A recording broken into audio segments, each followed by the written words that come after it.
Sup nerds and welcome back to the Helpware Nerds podcast. Today we're talking about one of the topics that is the nearest and dearest to my heart and actually stems from a look through on the podcast. Now, as you'll have probably noticed about the podcast as of late, we've been going back through some of our old catalogue and basically doing a bit of inventory. It's what led up to the 50th episode. If you haven't seen that, go check that out. I'm very proud of that episode. But what brought us to this one is we noticed in our little description that describes the podcast and everything like that you put out on all podcast directories and things like that so people know what you're doing. We talked about how we would talk about TCGs, and for those of you that don't know, a TCG is a trading card game, and we haven't really done that. Besides a couple of unboxing videos over here on the YouTube channel, and the occasional mention about how some of us here at Helpware Nerds are Magic the Gathering players, or Yu-Gi-Oh players, or Pokemon players, we haven't really dived into the world of TCG at all. Like it's not really been a topic we've touched upon besides a little dip of our toe. And I'm here today to change that. And we're gonna start with the system, the game that changed the landscape. That literally changed the game. Magic the Gathering, which is widely considered by most people to be the first TCG, predating Pokemon and Yu-Gi-Oh! And yep, that means while it's not as mainstream, Magic the Gathering did come first. So, let's get into it.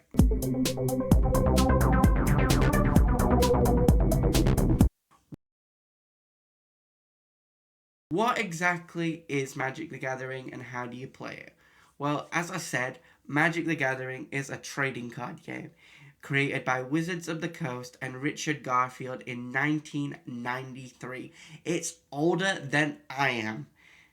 That's how insane Magic the Gathering is. It's literally a few years older than I am, and it's one of the most insane things. It has a vast array of multiverses and worlds that it visits. That's how its sets work. So basically, with Magic the Gathering, instead of just releasing new cards with pretty art and abilities on them, Magic built a lore around them where it's a vast multiverse, and you yourself assume the role of a multiversal traveler known as a planeswalker, and your deck isn't a deck, it's a library full of spells and things that you can swing at your opponent, who is also a planeswalker, and you're battling across. That's the in-universe concept of how it's supposed to work. You can also summon other planeswalkers, such as the most iconic ones being like a Johnny and Jace. Nicol Bolas became a planeswalker during the War of the Spark, but he's lost his spark. This is a lot of lore. You can find that on the Magic the Gathering podcast or YouTube or anywhere you want to find Magic the Gathering lore. There are dedicated places to find lore, and Magic has become a bit wider and dipped its toe into other fandoms outside its own IP as of late with its Universes Beyond line. Now, I'm not going to get into the debate on Universes Beyond. I know it's a hot button issue in the Magic the Gathering space, but this is a beginner friendly video, so I'm not going to dive into that hot topic in this episode. Just know that if you are diving into Magic the Gathering and you did find yourself coming in through Avatar The Last Airbender or Teenage Mutant Ninja Turtles or Final Fantasy or any of the Universes Beyond lines that will be coming out, such as the Marvel Heroes line that will be coming out very soon in June, or The Hobbit that's due to come out this year, or Star Trek that's also due to come out this year, you will be greeted with a debate on whether Universes Beyond is a good thing or a bad thing for the Magic the Gathering space. Um, for this video, I will remain neutral on that topic. If you do want a discussion on that topic, do leave a comment down below and we can debate that out reasonably. I'm not here to get into any arguments, but we can get into a nice debate about that topic, which would be a little bit of fun. So, yeah, just to acknowledge it, but move it off to the side because that is not the purpose of this episode. Anyway, back to what I was saying. Magic the Gathering is a trading card game with its own lore and now Universes Beyond, where you can play Spider-Man if you so wish to, which is really cool. And then you build your own deck. Depending on the format you're playing, I will talk about the 3 most popular according to the Magic the Gathering website in a little while. And you build your deck and you battle your opponents strategically using your spells, creatures, and other cards such as artifacts, enchantments, and things like that to reduce. The main goal is to reduce their life total to 0. However, there are other ways to win. They are a little bit more complicated. I will briefly touch on them. I won't really go into how you do that, but basically you can mill somebody out, which means to have them have no cards left in their library or deck when you go to when they go to their draw step on their turn, and if that happens, then they lose the game. Or you can poison them. There are special cards that can give someone a poison counter, and if that happens, then if they reach 10 poison, they are out of the game as well. There are other cards that just say you win, but again, that's few and far between. The main aim of the game is to be strategic and reduce a person's life total down to 0. From 20 if you're in standard, 40 if you're in commander. So that is the main aim of the game there. And the biggest and most fun part of Magic the Gathering is its customization. So I love how customizable Magic the Gathering actually is. You can choose exactly what cards you put in your deck. So for me personally, I just built a new commander deck and I built it around Niv-Mizzet Prayrune. He is one of my favourite legendaries that I own, and building that deck was so much fun. I just took a bunch of cards that I already owned and threw it together. I haven't had a ton of time to playtest it, so I don't know how well it works, but it did pretty well on the first game round, so we'll see if it holds up in future. And I will let you guys know over on the Discord how it held up, if that is something you guys want to see.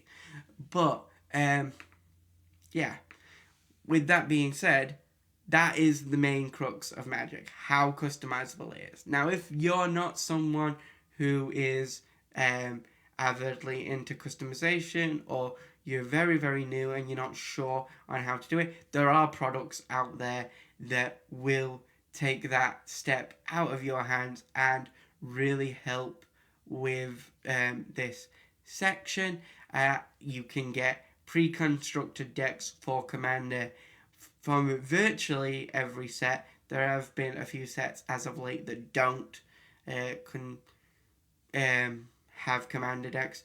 Then there are quite a few early sets that don't have Commander decks, but most modern sets do come with a Commander deck. And then there are your little starter sets where you get 2 60-card standard decks where you and a friend can battle it out and it will walk you through how to play. That is how I learned to play. I got one of those decks myself, and I learned to play with my cousin, and that was so much fun.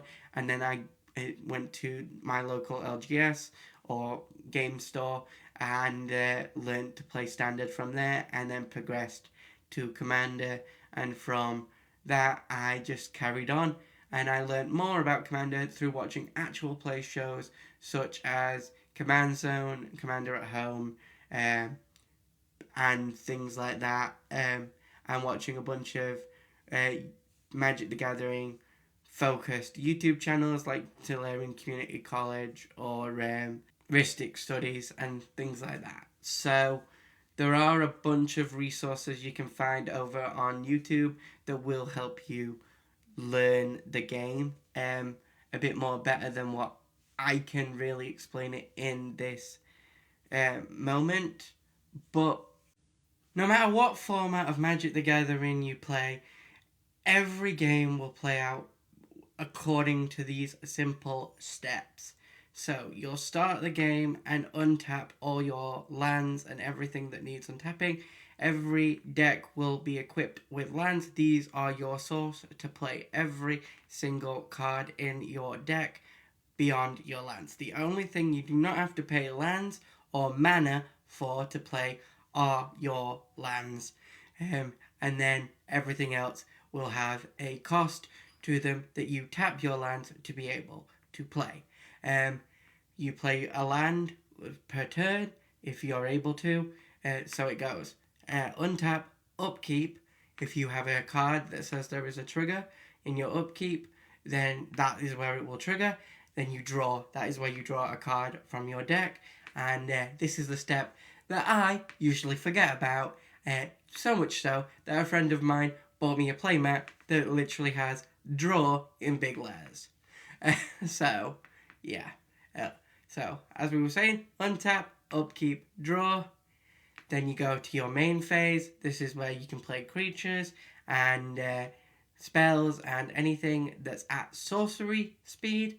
Anything that's at sorcery speed includes sorceries, creatures, artifacts, things like that. Then you have your combat phase.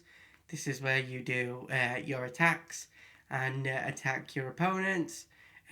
If you're in a commander game, you'll have multiple choices. If you're in a standard game, it'll be one opponent, for example. And then you have your second main phase.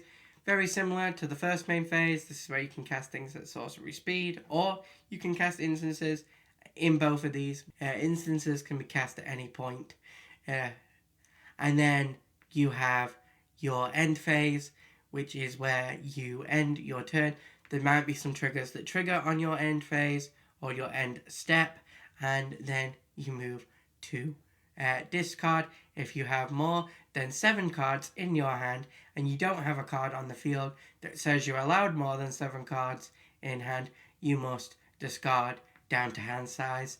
And that is how a turn in Magic the Gathering, regardless of format, will work. Mulligans, depending on format, can vary. In Magic the Gathering Commander, you get a free mulligan for your first one, so you have 7 cards. If you don't like your hand, you can put the 7 cards back and then draw 7 again. That is your free mulligan. Again, if you don't like that second hand, you can go down to 6, and then so on and so on and so on until you get to 0 cards in hand.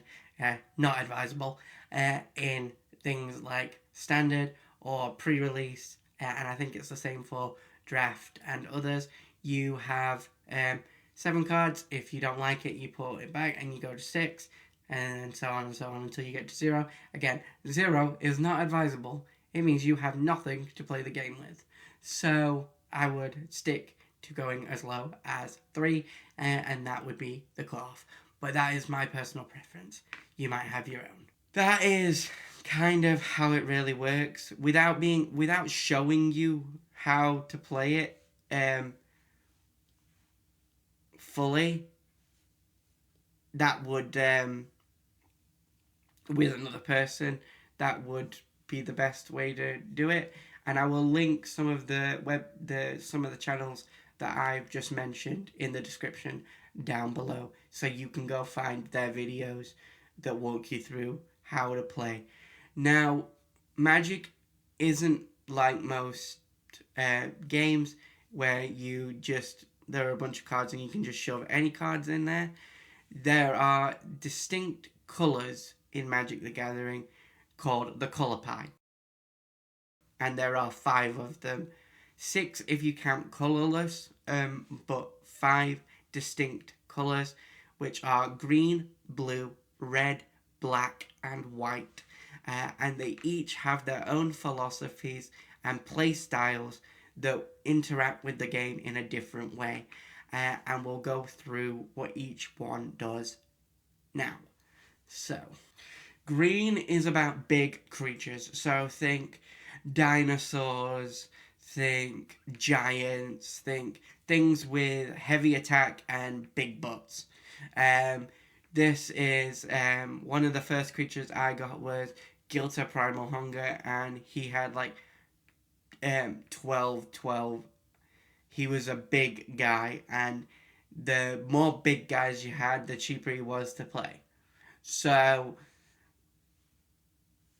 strong. It's also about nature, and with Magic, when you play a card, you tap a land for mana, and these land cards are special cards that you can have, that you have in your deck that you play on the field. They don't really do anything other than tap for mana and allow you to play your creatures. Think of it as like a spell component in D&D, or a wand in Harry Potter, or I'm trying to think of analogies that I can use for it, or drawing your power from something to use. Or like or the arc reactor for Iron Man, like how he draws the power to power the Iron Man suit. The lands power your deck. Without the lands, you can't cast your creatures and spells. But your green lands tap for your green stuff, white lands for white spells, blue for blue, black for black, and red for red. And you get what I mean.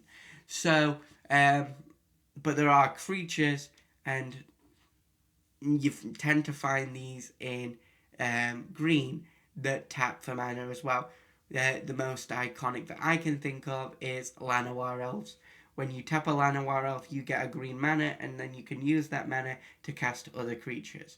So green is all about getting big things out and being the strongest person on the board. It's a very beginner-friendly playstyle because it's just about big, beefy guys coming in and smacking your opponent in the face.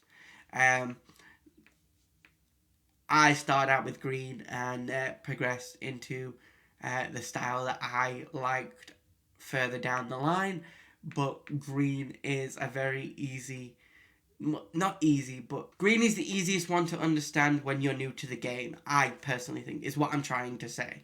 I was stumbling over my words there. But then there is white. White is all about teamwork, defense, and balance, and life gain. I would add that to there. Life is a precious resource as well, and white is very good at helping you keep your life up. So it has a lot of creatures that can gain you life with a keyword known as lifelink. It will hit your opponent, and then you will gain life, and that's really cool.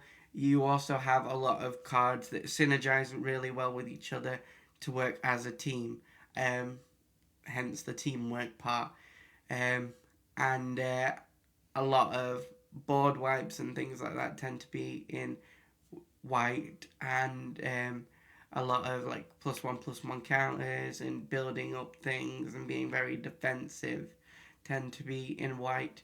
Now, blue is the one that everyone online will tell you they hate. I'm a blue player. I love blue, but blue is the one that everyone online will tell you they hate. Blue is the strategy, control, and thinking ahead color. It's the one where you have counter spells and things where you tend to leave your mana open so that you can just either bluff your way to be like, maybe I've got something, maybe I don't, or it's the one where you literally do have something. So, say, like I said, white has a board wipe. They cast it, and you're like, no, I'm gonna cancel that, and you cast a spell to remove that from the field. And blue is very battlefield controlly, uh, tapping things down, bouncing them back to someone's hand, countering it, um, and things like that. It's the one that most people groan when you play a blue because it, it's a little bit. I think it's harder to get your head around than green because instead of just raw I hit, it's you're actually having to observe what people are doing, and then playing strategically your cards properly. And it's one that I'm still struggling to get my head around, but I really do enjoy playing it. Black is all about power at any cost. So this is your sacrifice, dark magic, and revival. So graveyard mechanics, getting things back out of the graveyard. That's where you'll find this in black. It will tend to have a lot of reanimation in there. You'll also have a lot of killing spells and a lot of um, life drain effects. So, like, it might be on you, it might be on an opponent. But, like I said, life is a valuable resource, so you can give up life to cast bigger things in black. And black is like making a deal with the devil. It's like you may lose your life total by half. However, you've just cast the biggest thing on the board, or you've just nuked the entire board, and no one can cast anything, but you can. And yeah, it costs you half your life total, but who cares? Because you're probably gonna win in the next turn anyway. It's that sort of thing. It's like, do you risk it because you're sacrificing something for your own benefit? It's dark magic. And then red. Red is the speed, aggression, and fast. It's all about getting things out as fast as possible and hitting as fast as possible. Red is where you'll find the most hasty creatures, where they come in ready to attack. So most things when you play them can't attack the turn they come in. However, red tends to have the most cards with the keyword haste, where they can come in and smack you in the face the turn they come in. If you've played Lorcana, it's like being readied the turn that they come in, and they're ready to go, and just they have rush basically, and they can just boom smack you in the face, done. And there's that, and it's also got a lot of damage spells that directly hit your opponents. And things like that. It's the aggressive play style. It's the one that wants to do the most damage. Where green is the one that wants to bring out the biggest creatures and stomp a person with the biggest creatures. It's a bit slower because bigger creatures tend to cost more. Where red is all about speed and getting things out as quickly as possible. So they might be lower power, however, you'll have more of them in a quicker period of time. So uh, that's how they all play out. You'll uh, there's a bit more to it when you start combining them, but that's a basic breakdown um, of each one and what each one can do, and how each playstyle can really work, at least to my knowledge. Let me know in the comments down below if you have a different understanding of each colour within the colour pie. As I said, there is colourless as well, but that tends to just be like artifacts and artifact creatures. They don't really have a archetype to them the same way that the colours do. unless you disagree with me. Again, let me know down in the comments down below if you think colourless does have an archetype and I just missed it. But those are the archetypes the way I see them for the colour pie. Um, Now, as I touched on, Magic the Gathering is more than a game. It is a fleshed out story from beginning to end, and each set tells a chapter of that story. Um, I think when I jumped on in the War of the Spark era, there was a big storyline going on about Nico Bolas, one of the biggest villains in Magic the Gathering's history, trying to become a god and a planeswalker. Planeswalkers are, as I said, beings that can move between universes, and it was kind of like Magic the Gathering Infinity War, and it was a really cool storyline and concept that was being played out. Um, but as I said, I'm not an expert on the law, so you can go find that where the law is. I will link that again, like I said with the other channels, in the description down below, so that if you are inclined to find out how to on the law, you can actually go look into the law and see where we are now. The last thing I knew about the law is that Jace kind of broke reality in attempt to stop the Phyrexians. So, and that will play out in the upcoming in-universe set Reality Fracture. So that's going to be fun. So as we kind of touched on, how do you actually play? Now, I said we were going to talk about the main ones that Magic the Gathering on their website said were the most popular, and these are Commander, Standard, and Boost Draft. Commander is the format I'm most familiar with. Commander is a format where you can play against 4 or more players, or 3. Basically, anything above 2 players or more, you play a game with 100 cards and 1 legendary. The legendary card is your commander. So in the example I gave earlier, Niv-Mizzet Prey-Rune is my legendary creature. He has an ability that whenever I draw a card, it pings my opponent for 1 damage, and I can draw a card whenever anyone casts an instant or sorcery. So that's why I chose him as my commander, because whenever I cast a spell, an instant or sorcery that isn't a creature, I will draw a card and I will ping a target for 1 damage. Whenever my opponent does the same, I will I will draw a card and ping an opponent for 1 damage, or any target. So it's a good synergy, and people tend to work around that. When it comes to Commander, you can only build the Commander deck based on the color identity of your Commander, your legendary creature. So, again, using my example of Niv-Mizzet Prey-Rune, his color identity is red and blue, so I can only build a red and blue deck. If you were going to build a Y'shtola deck, you could only build, I think it's black, white, and blue. And so on and so forth. So if you were going to build a Gilsa deck, you could only build a green deck. Those are the rules around color identity in Commander. They have to match the color identity of the legendary that you choose.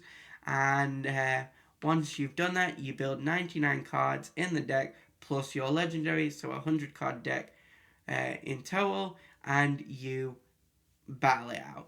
Now, as I said, the goal of any game in Magic is to reduce a person's life total down to 0.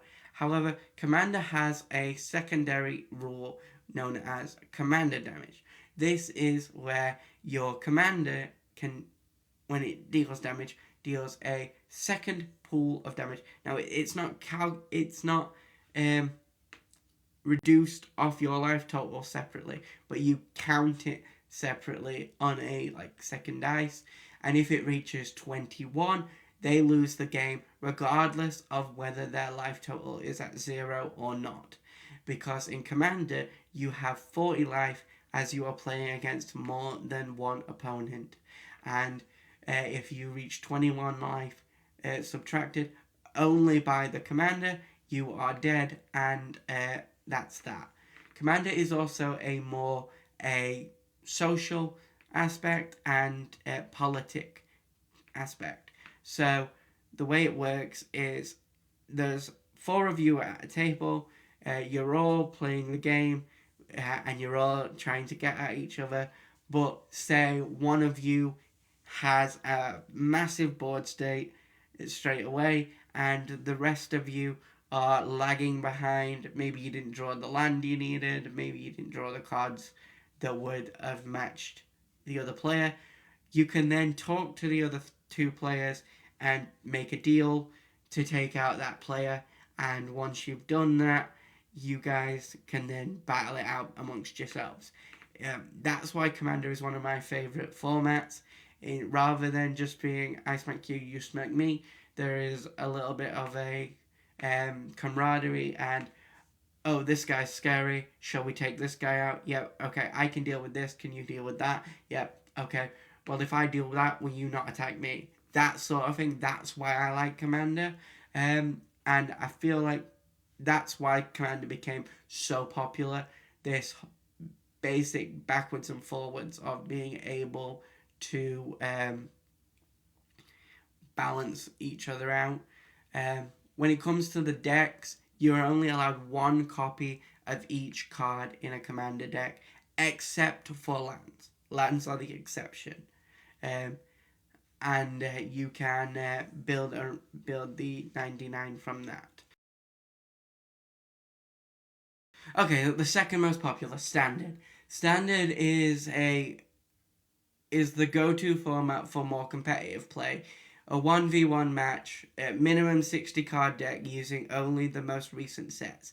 It's part of a rotation, so you'd have to check up on what's in the current rotation for Standard, which rotates and sets each year. It's always evolving to make sure that like the it's fresh and you haven't got the entire 30-year backlog in your catalogue of cards that you have to look through.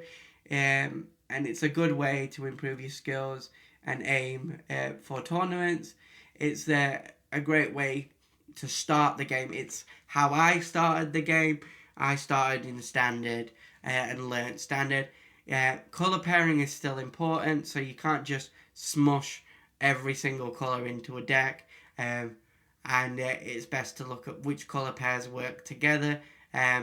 I tend to like Izzet or blue and red, and putting those together, hence why my favourite Commander deck is the Mizzet Prey Rune, and stuff like that.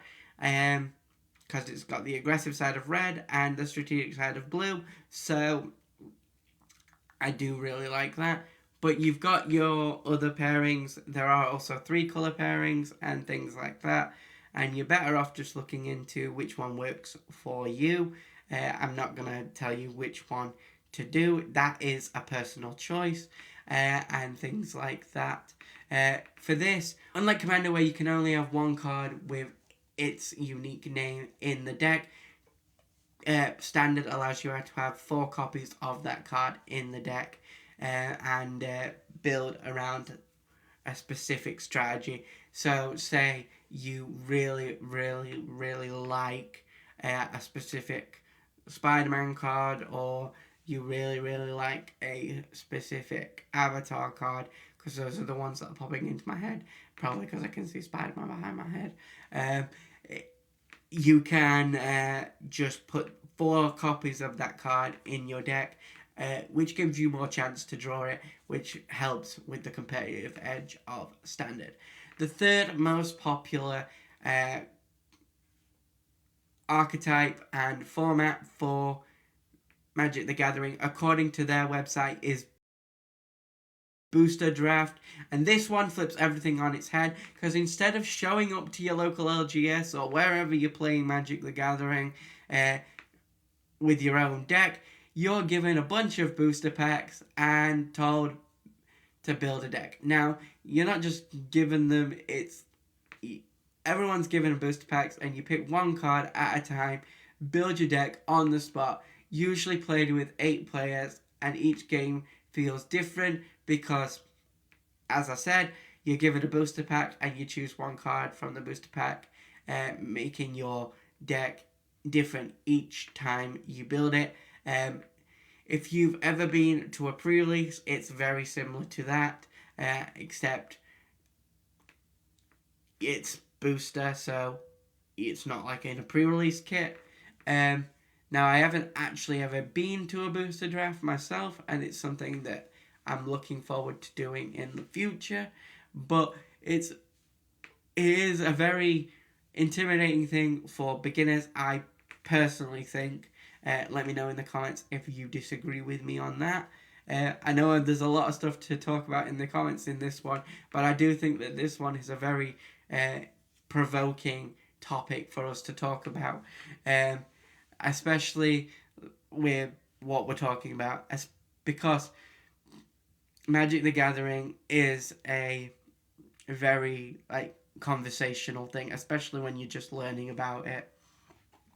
But grabbing your booster packs and picking a card and then passing it on, and then getting another booster pack, grabbing a card, passing on, until you've all got a deck that you can play and is ready to go, feels so cool. And it just amazing for you all to be able to just play a deck that you've never seen before, you've not built, you've not had any time to prepare it, you've not had any time to look up the cards. It's just there in front of you, you've read the cards, there on the spot, and you're just like, this one will do, and you play and you have fun. I feel like this one is the most get to know Magic the Gathering style format possible. It might be a little intimidating because you don't know anything and then you're just thrown with the cards, but then once you get there, you'll learn the cards, and depending on your LGS, you'll probably end up with a bunch of helpful people. That's what happened to me. Now, I can't speak for all LGSs, just my local, so take that with a pinch of salt. Now, there are multiple different ways to play Magic the Gathering. I've mentioned going down to your local LGS and finding a game there and playing it in person. You can also play in person on your kitchen table with friends, or down at local community centres if you know people that would play Magic the Gathering with you. So in person is one way to play. There is also online through Magic Arena, and that will allow you to play and learn Magic the Gathering's mechanics and how it works through an online free game. You can also download it on mobile and use it to play the game that way, and play Magic the Gathering on the go and learn the mechanics just by tapping on the screen and learning how to play it.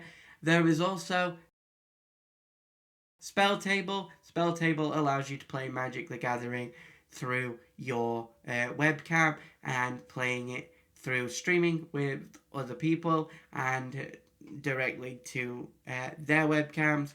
So if you have a friend that lives long distance that's a Magic the Gathering player and you're a Magic the Gathering player, you guys can still play together. It's just you can't play in the same local space. So Spell Table is a really cool invention, and to be honest, I think came in handy really, really well during the dreaded years of 2020 and beyond. But with that being said, that is everything I know about Magic the Gathering, and I really hope that I helped and I haven't gone over people's heads and things.